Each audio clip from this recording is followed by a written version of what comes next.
Yeah, so the tips videos that we're going to be making today is going to be about how to beat runners. I know I've kind of touched on this a little bit when I run into them, but I want to give you guys some tips to help you guys better beat these guys, man. And it's really, really tough because of the fact that, you know, loose footwork is really broken right now. It's not the best to go against. It can make for a really, really tough time. But I want to give you guys some tips on how I go about doing it. You feel what I'm saying? And how I make it an easier experience to get up and go up against, and how I kind of take these guys out of playing that style if they want to win. You feel what I'm saying? So the first thing that I'm going to say is right here, we're going to go ahead and throw Terrence Crawford in loose footwork. You're going to see guys fight like this all day long. You'll be moving towards them and they'll just be moving like this. And really what it's meant to do is it's really meant to frustrate you and make you whiff shots. That's why people fight like this. They don't want to have to engage. They want to play a style of gameplay that's the least bit risky, the less risky as possible. Because as we know, weird things happen in the game. Shots don't land the way that they're supposed to, a large portion of the time, unfortunately. So people just don't really want to play that. They want to just kind of hit you, pot shot you, back up, and it can really frustrate the hell out of you as an aggressive fighter. So the first thing that I would say that you want to do is you want to throw on loose footwork. Throwing on loose footwork yourself is super important because it is going to allow you to keep up with the speed of your opponent moving laterally, right? So you guys notice here, if I'm not in loose footwork, how Canelo kind of has a little bit of a clankiness to his movement, where when I do throw him in loose footwork, he starts bouncing on his toes. So first things first, highly suggest throwing yourself in loose footwork as well to kind of match your opponent if they're doing so. If they are not in loose footwork, they're not using loose footwork, you don't see your opponent bouncing on their toes, don't do it. I highly would suggest you don't do it because of the fact that loose footwork does leave you more vulnerable to getting stunned and to even getting flash knockdown, because obviously you're on your toes. So just be aware of that. So the first tip, don't throw yourself in loose footwork. Feel what I'm saying? Yo, Slug, the running jabs, I got you guys at another time with the running jabs. Yo, comment, what's good, man? Welcome back to the live. So the next tip that I'm going to give for you to help you guys deal with runners is being patient. Now, this one right here could be one of the most difficult things to do because of the fact that, you know, you're playing a boxing game. You don't want to be, you know, you want to engage with your opponent. You want to throw punches. You want to throw combinations.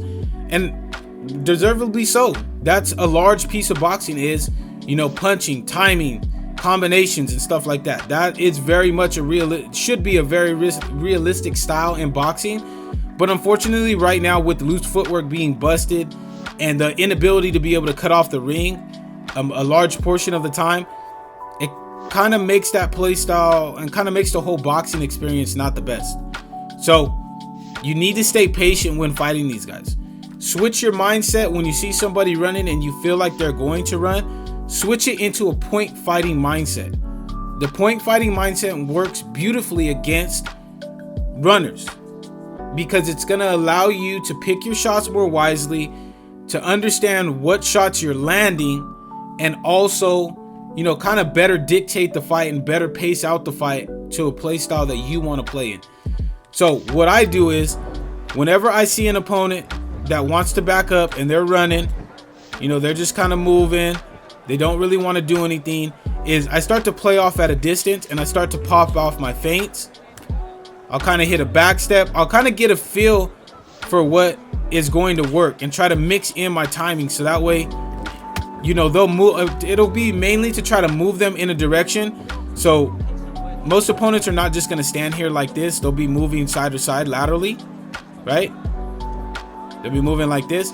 So if I feint at them, it's to get them to move. I'll step in. I'll rip that left hook. I'll rip that right hook, or I'll even set up a lead hook straight.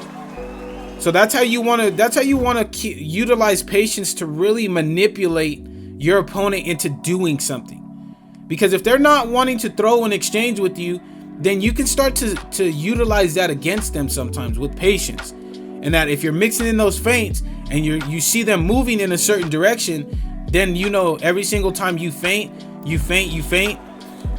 that they're gonna move that same way, and then you can step in, land maybe 1 to 2 shots, and then circle back off, so that way you're not getting hook spammed on your way out.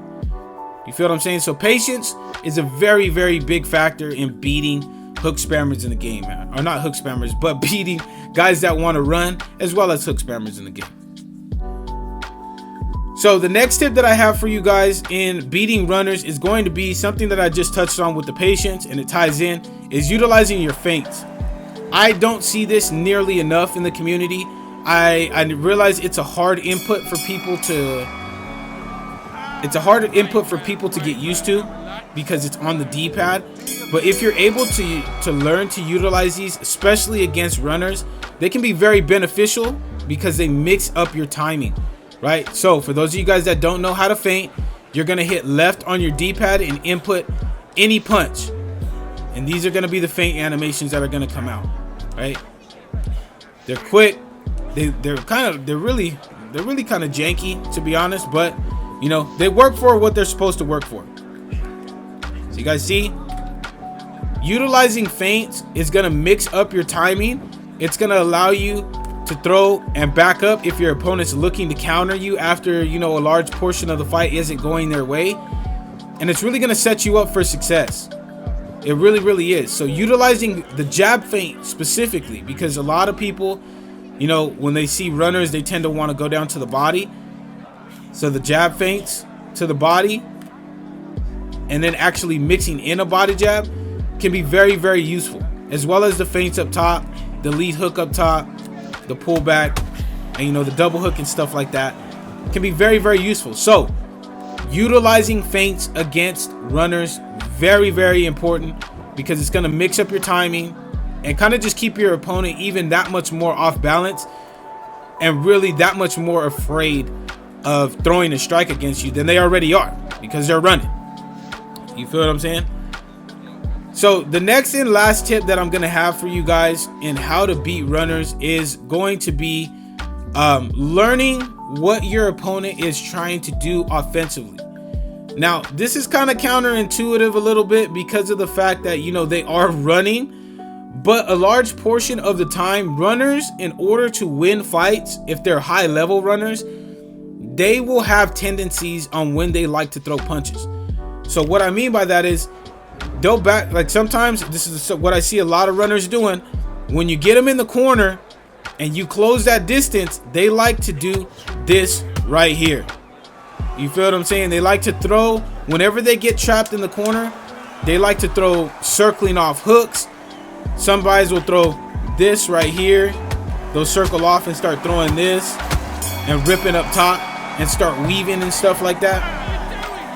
So it's super important for you to understand what your opponent is trying to do offensively, because once you figure out what they're trying to do offensively, then you can do what Mike Tyson used to do to people, which is pressure counter strike.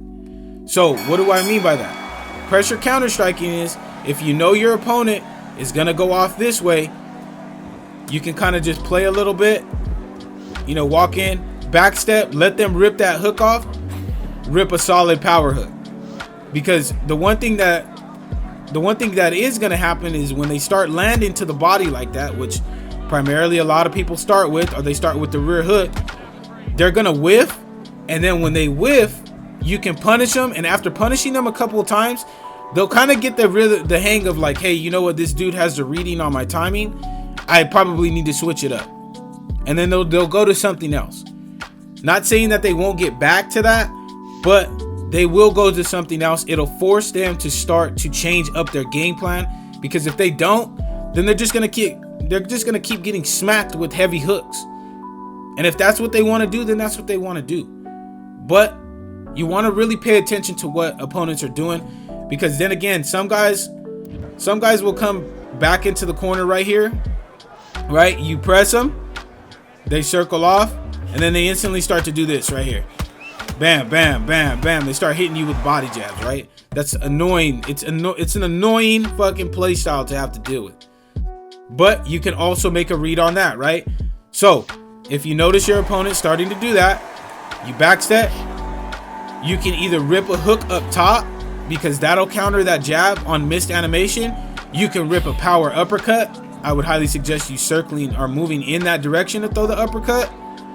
Or if you're close enough and they throw a body jab, throw a body uppercut. You feel what I'm saying? Throw a body uppercut. Because that body uppercut will do, you guys see, like, let's see the jab damage, the body jab damage compared to the body uppercut damage. You see the difference? You hit them with a body uppercut a couple of times, you're gonna get that body health down to about 40%. And that, if they continue to do it and they don't reset, you know, there's a high chance, especially with somebody like Canelo Alvarez who has liver destroyer, if you want to switch between uppercuts and hooks to the body, that you're probably gonna get a stun. And if they're not careful and you decide to rip an uppercut up top, you're gonna get a rock. There's a high chance you're gonna get a rock up top too. So understanding what your opponent is doing and then switching up your game plan to counter striking is a very, very effective tool to help you deal with runners in Undisputed. But all right, my people, that's it. Those are the tips that I have for you guys. Hopefully you guys are able to utilize some of these tips in your own play style, and you guys have a little bit more of an easier time dealing with runners in the game right now. But as usual, you know, this is going to go up in a video, so please drop a comment in the comment section. Let me know, what do you guys think? What are some tools that you guys utilize to beat runners in the game? Because as of right now, that's probably the most annoying playstyle to deal with, is running in the game. And hopefully they're talking about making they're talking about adding a stamina tax to people that play and lose footwork all the time, and they're talking about slowing the game up. So hopefully they do something to address the playstyle. But until then, these tips should help you guys out. But until next time, my people, take it easy.